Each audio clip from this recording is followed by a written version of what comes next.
أعوذ بالله من الشيطان الرجيم. بسم الله الرحمن الرحيم.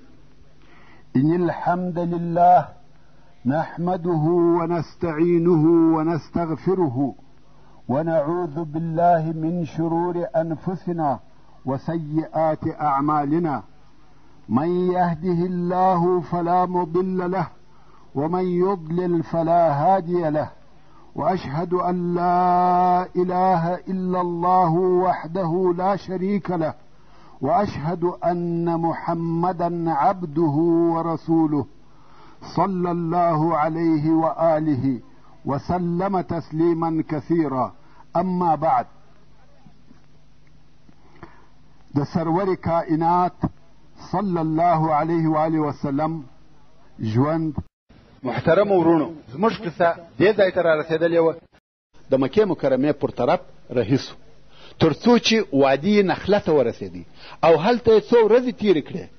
په وادي نخله کې دوه ځایه دي چې د استوګنې وړ او لایق وه، چې یوه ته سیل کبیر ویل کېږي او بل ته الزیمه ویل کېږي. خو موږ ته دا معلومات نسته چې رسول الله صلی الله علیه و آله وسلم په کوم ځای کې اوسېدی.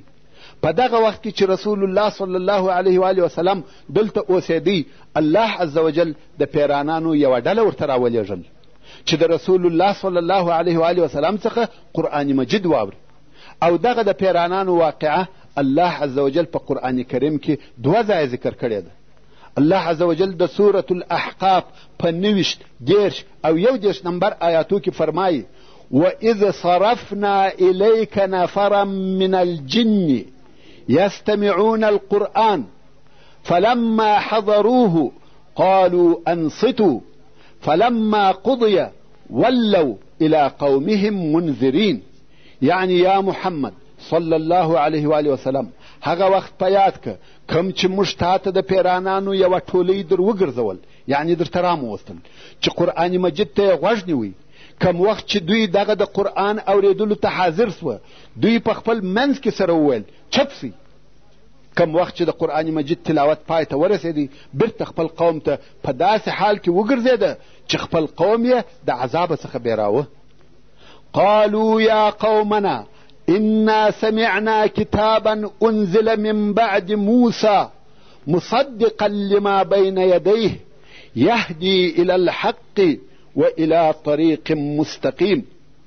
دوی وویل ای زموږ قومه، بېشکه موږ داسې یو کتاب واورېدی چې وروسته تر موسی علیه السلام نازل سوی دی، په داسې حال کې چې د پخوانیو کتابو تصدیق کوونکی دی چې حق، دین او سمې لارې ته لارښوونه کوي.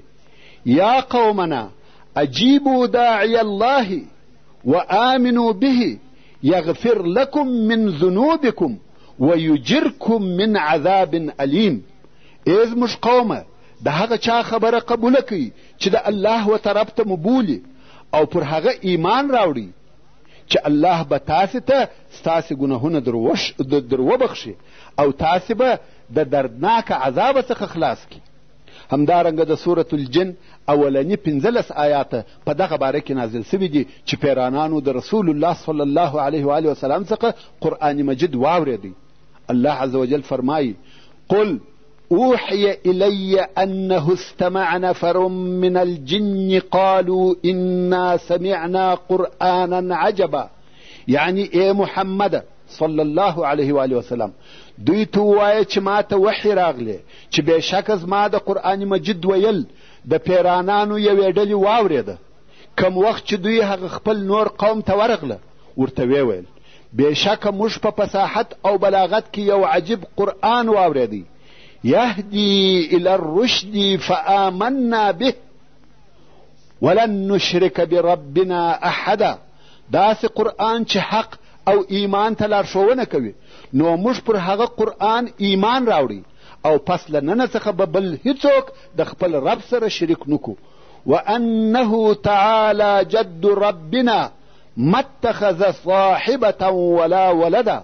او بېشکه چې زموږ د رب شان ډېر لوړ او لوی دی، الله عز وجل نه ښځه لري نه اولاد، لکه څرنګه چې د انسانانو او پیرانانو کفار او مشرکان داسې وایي. محترم ورونو، قصه خو داسې وه کم وخت چې رسول الله صلی الله علیه و آله وسلم د طایف څخه په هغه شکل سره راووتی چې نه څوک مسلمان سو او نه چا د ده صلی الله علیه و آله وسلم دعوت او خبرې واورېدې، نو رسول الله صلی الله علیه و آله وسلم د شکه وتلی ډېر خفه، غمجن او ناامیده و چې ولې داسې پیښه سو، د اسلام او دعوت کار ولې مخته نه ځي. الله عز وجل دا اراده وکړه چې دغه غم او پریشانی پر خپل حبیب محمد مصطفی صلی الله علیه و آله وسلم سپک کړي چې ته مه خفه کېږه. که انسانان ایمان نه راوړي، هغه دي پیرانان ایمان راوړي. او د آیاتو د تلاوت څخه دا معلومه او روښانه ده چې رسول الله صلی الله علیه و آله وسلم د دغه پیرانانو په راتګ او د قرآن مجید په اورېدلو او د هغو په ایمان راوړلو نه و خبر، بلکې الله عز وجل د وحی په واسطه په دغه حال خبر کوي. او د پیرانانو د راتګ قصه چې ولې پیرانان دلته و رسول الله صلی الله علیه و آله وسلم ته راغله داسې وه. د رسول الله صلی الله علیه و آله وسلم تر بعثت د مخه پیرانان و اسمان ته ورنږدې کېده او د ملائکو خبرو ته یې غوږ نیوی او د ملائکو ځینې خبرې به یې اورېدلې. ملائکو به په خپل مابین کې ځینې الهي امرونه سره بیانول، مثلا ویل به چې الله عز وجل امر کړی دی چې و فلاني ته دې زوی ورکول سي، یا د فلاني رزق دې کم یا زیات سي. پیرانانو به دا خبرې اورېدلې او بیا به دغه خبرې د جادوګرانو او کوډګرانو په واسطه په خلقو کې نشرولې. همدغه سبب و چې همیشه به کوډګران او جادوګران پر خلقو او د هغو پر عقیدو مسلط و، لکه څرنګه چې دغه موضوع په حدیث شریف کې هم ذکر سوې ده چې جن به یو د بل پر اوږو سپرېده او د آسمان و خبرو ته به یې غوږ نیوی، خو د وحیو او قرآن مجید په نزول سره دغه لار پر پیرانانو بنده سوه. د آسمان د طرفه به پیرانان د غوږ نیولو په وخت کې په اور سره ویشتل کېده. الله عز وجل د سورة الجن په 8 او 9 نمبر آیاتو کې فرمایي: وَأَنَّا لَمَسْنَا السَّمَاءَ فَوَجَدْنَاهَا مُلِئَتْ حَرَسًا شَدِيدًا وَشُهُبًا. پیرانان وایي بېشکه موږ د ملائکو د خبرو د اورېدلو دپاره آسمان ته نږدې سو، ومولیده چې آسمان په سختو چوکیدارانو ملائکو ډک سوی و او په سوځونکو ستورو ډک و. وَأَنَّا كُنَّا نَقْعُدُ مِنْهَا مَقَاعِدَ لِلسَّمْعِ فَمَنْ يَسْتَمِعِ الْآنَ يَجِدْ لَهُ شِهَابًا رَصَدًا. او بېشکه د مخ تر لیږلو د دغه پیغمبر موږ د خبرو د اورېدلو دپاره د کښېنستلو په ځایو کې کښېنستلو، او هر هغه څوک چې اوس اورېدل غواړي د خپل ځان دپاره به سوځونکې لمبه په انتظار کې وویني.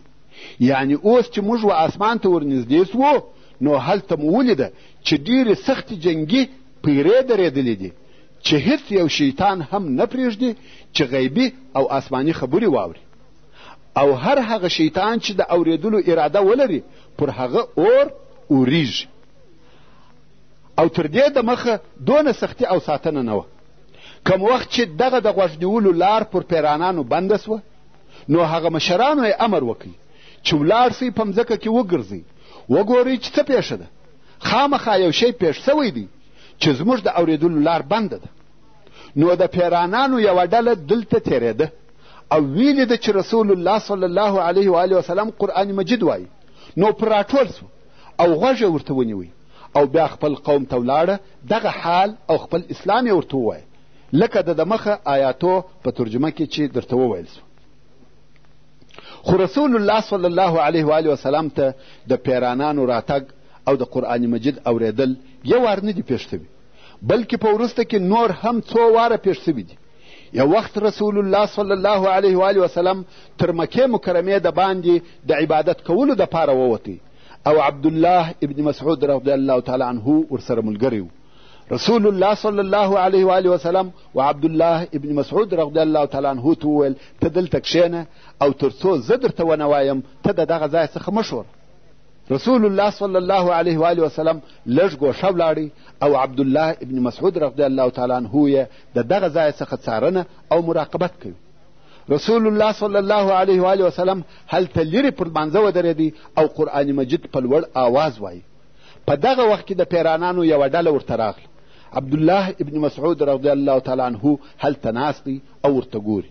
دی وایي چې داسې خلک مې ولیده چې سرونه یې تیره او اوږده اوږده وه. زه پر رسول الله صلی الله علیه و آله وسلم وبېرېدم او ور ولاړ سوم. خو رسول الله صلی الله علیه و آله وسلم اشاره راته وکړه چې کښېنه. زه هم کښېنستم او دوی پر راټول دي. نور هم پسې ډېرېدل. دونه ډېر سوه چې رسول الله صلی الله علیه و آله وسلم نه پکښې معلومېدی. الله عز وجل فرمایي وأنه لما قام عبد الله يدعوه كادوا يكونون عليه لبدا. یعنی کم وخت چې د الله بنده محمد صلی الله علیه و آله وسلم لمانځه ته ودرېدی چې دغه الله یې باله، نږدې وه چې دغه پیرانان د ډېره ازدحامه پر ده سر پر سر سره لوېده. قل انما ادعو ربي ولا اشرك به احدا. ای محمد صلی الله علیه و آله وسلم دوی ته ووایه په تحقیق زه د خپل رب عبادت کوم او د الله سره بل هیڅوک نه شریکوم. پیرانانو ایمان راوړي او مسلمانان سو. پیرانان ولې کفار وه؟ جن یا پیرانان ډېر بې عقلان دي. عقل یې دونه نه دی لکه د انسان. ویل کیږي چې د پیرانانو هغه ډېر ذکي او هوښیار دونه عقل لري لکه د انسانانو کوچنی هلک. عقلونه یې د کوچنیانو دي، ذکاوت او هوښیاري نه لري. صرف ابلیس علیه اللعنه په دوی کې هوښیار او ذکي دی او هغه دوی د لارې واړول. هغه به ورته ویل چې د الله عز وجل سره د نورو الهه و عبادت هم کوئ. مشرکان یې ځینې جوړ کړه.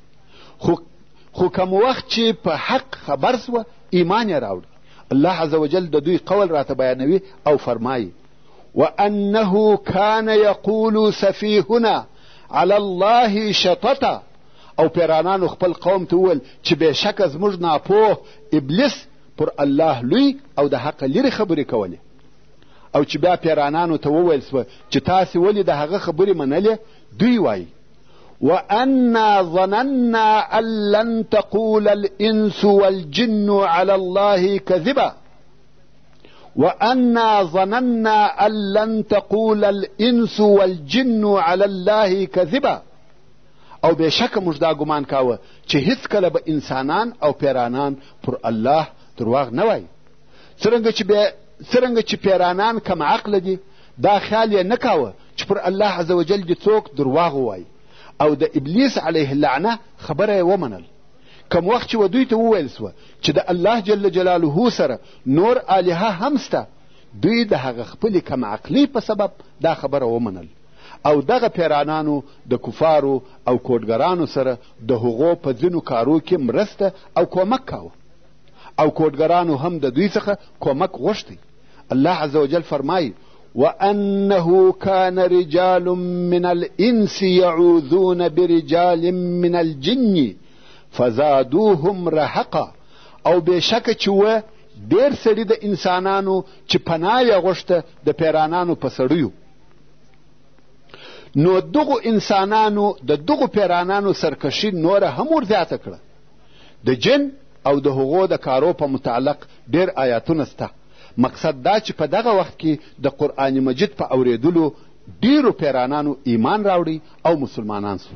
پیرانان وایي وأنا لما سمعنا الهدى آمنا به. او بېشکه کم وخت چې موږ د قرآن مجید هدایت او لارښوونې واورېدې، موږ پر هغه ایمان راوړي. او بیا وایي وأنا منا المسلمون ومنا القاسطون. او بېشکه زموږ څخه ځینې مسلمانان دي او زموږ څخه ځینې د حق لارې څخه په کفر سره اوښتي دي. کم وخت چې دغه پیرانانو ایمان راوړي، نو یې په خپل قوم کې په دعوت سره شروع وکړه. اوس نو که څه هم په انسانانو کې اسلام لږ و، مګر په جن کې نشریږي او پیرانان و اسلام ته داخلیږي. دا هم د الله عز وجل اراده وه چې پر خپل محبوب رسول الله صلی الله علیه و آله وسلم دغه غم او پریشانی کم او لږ کړي. ځکه رسول الله صلی الله علیه و آله وسلم د انسانانو د اسلام راوړلو څخه تقریبا ناامیده سوی و، مګر په جن کې اسلام نشر سو چې دا ورسول الله صلی الله علیه و آله وسلم ته اشاره وه چې ته مه غمجن کېږه، که انسانان نه وي دغه دي پیرانان ایمان راوړي. او حقیقتا هم اسلام په جن کې نشرېدی. دا د الله عز وجل پر خپل رسول صلی الله علیه و آله وسلم رحمت و چې هغه غم پر سپک کې رسول الله صلی الله علیه و آله وسلم چې به د یو چا د مسلمانېدو دپاره هر څه کوښښ وکړي هغو به رداوه، لکه د مکې مکرمې قریش او بیا تر هغو وروسته اهل طایف. طبعا په دغسې حال کې پس له یو څه وخته و انسان ته ناامیدي پیدا کېږي. 10 کاله د دعوت کېږي مګر په مکه مکرمه کې تر 80 نفره زیات مسلمانان نسته. رسول الله صلی الله علیه و آله وسلم غمجن و او د دې څخه یې بیره وه چې د دعوت په کار کې زما د طرفه کومه کوتاهي نه وي سوې. نو ځکه الله جل جلاله دغه غم پر خپل حبیب سرور کائنات صلی الله علیه و آله وسلم سپک او په حق سره دغه واقعه او حادثه د سرور کائنات رسول الله صلی الله علیه و آله وسلم دپاره نصرت و چې د غیب څخه ورته راغلی. اوس نو په دغه نصرت او دغه زیري سره د رسول الله صلی الله علیه و آله وسلم څخه هغه د غم او ناامیدي تورې ورځې کوم چې د طائف د سفره څخه د ده سره ملګري وې ایسته سوې او بیرته یې د مکې مکرمې د تګ عزم او قصد وکړي چې هلته به په نوي شوق او کوشش پر خلقو اسلام عرضوم او الهي رسالت به خلقو ته رسوم. دلته نو زید ابن حارثه رضی الله تعالی عنه ورته وویل یا رسول الله څنګه بیرته قریشو ته ورځې او هغو ته وایستلې؟ رسول الله صلی الله علیه و آله وسلم وفرمایل یا زید الله عز وجل د دغه مشکلاتو او تکالیفو څخه د خلاصېدو لار پیدا کوي او الله عز وجل د خپل دین ناصر او د خپل نبی کامیابه کوونکی دی. اوس رسول الله صلی الله علیه و آله وسلم و مکې مکرمې ته نږدې سو، خو دا خوف ورسره دی که چیرې مکې مکرمې ته داخل سي او هلته چې هر څوک وغواړي و ده ته آزار ورکولی سي او د ده صلی الله علیه و آله وسلم د دفاع دپاره څوک نسته. د څه وخت دپاره په غار حرا کې کښېنستی او بیا یې د خزاعه د قبیلې یو نفر و اخنس ابن شریق ته ورولېږي چې د هغه څخه د رسول الله صلی الله علیه و آله وسلم دپاره جوار وغواړي. د جوار تفصیل خو مو مخکې درته کړی دی. جوار یعنی پناه او ساتنه. او دا جوار به هغه چا غوښتی چې قوم به یې نه درلودی، ضعیفه او بې کسبه و، نو به د یوه قوي نفره څخه جوار وغوښتی او بیا به د هغه په ساتنه کې ژوند کاوه. وصلى الله تعالى على خير خلقه محمد وآله وأصحابه وأهل بيته أجمعين. والسلام عليكم ورحمة الله وبركاته.